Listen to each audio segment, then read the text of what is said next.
ফেনীর বিভিন্ন শিক্ষা প্রতিষ্ঠানের সামনে প্রতিদিন বসছে অস্বাস্থ্যকর খাবারের দোকান।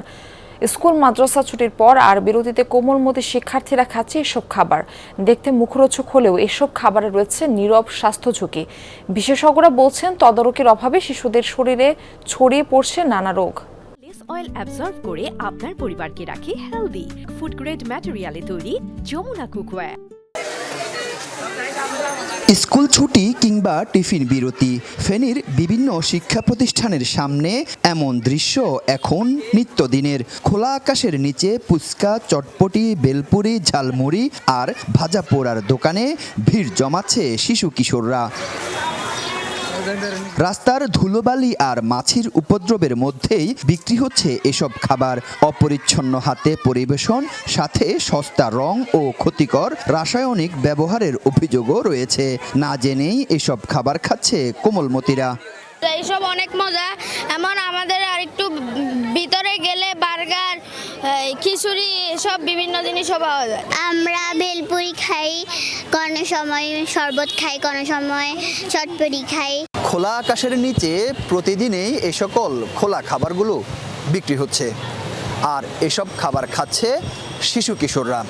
যমুনা টেলিভিশনের পক্ষ থেকে যোগাযোগ করা হলে সরেজমিনে দেখতে নামে নিরাপদ খাদ্য কর্তৃপক্ষ, কিন্তু কে শুনে কার কথা।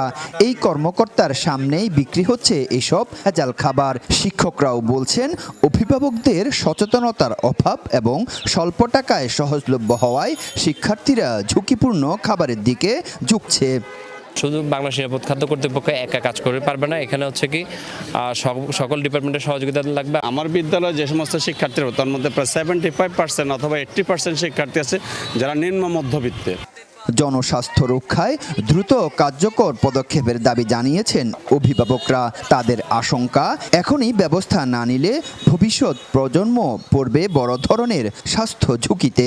বাচ্চারা দেখলে কান্নাকাটি করে, না দিয়েও তো উপায় নেই, মাঝে মধ্যে দিতে হয়। স্কুলে আশেপাশে ফুড কর্নার থাকুক বা যে খাবারগুলি আসে এগুলি যেন এগুলি স্বাস্থ্যসম্মত হয়। সরকার যদি প্রাতিষ্ঠানিকভাবে বাচ্চাদেরকে টিফিনের খাবারের ব্যবস্থা করে, তাহলে হয়তো বাচ্চারা নিরাপদ খাবার খাবে। যদিও বিক্রেতাদের দাবি তাদের খাবার মানসম্মত, তবে চিকিৎসকরা বলছেন এসব খাবার খাওয়ার ফলে শিশুদের মধ্যে গ্যাস্ট্রিক, পেট খারাপ, লিভারের সমস্যা এবং স্থূলতা বা অতিরিক্ত ওজন বৃদ্ধির সমস্যা দেখা দিচ্ছে, যা পরবর্তীতে হৃদরোগ ও ক্যান্সারের ঝুঁকি বাড়িয়ে দেয় কয়েক গুণ। ভেজাল নেই ভাই, আমরা ভেজাল জিনিস খাওয়াই না। এটা লেবু, চিনি, বরফ, ফ্রিজের বরফ নিজে বানায় আর কি। খাবার বাহিত রোগগুলো যেমন জন্ডিস, টাইফয়েড, ডায়রিয়া, কলেরা এগুলো বেশি হচ্ছে।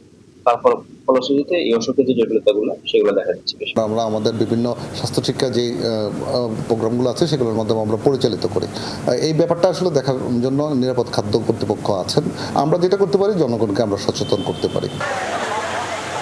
আরিফুর রহমান, যমুনা নিউজ, ফেনী।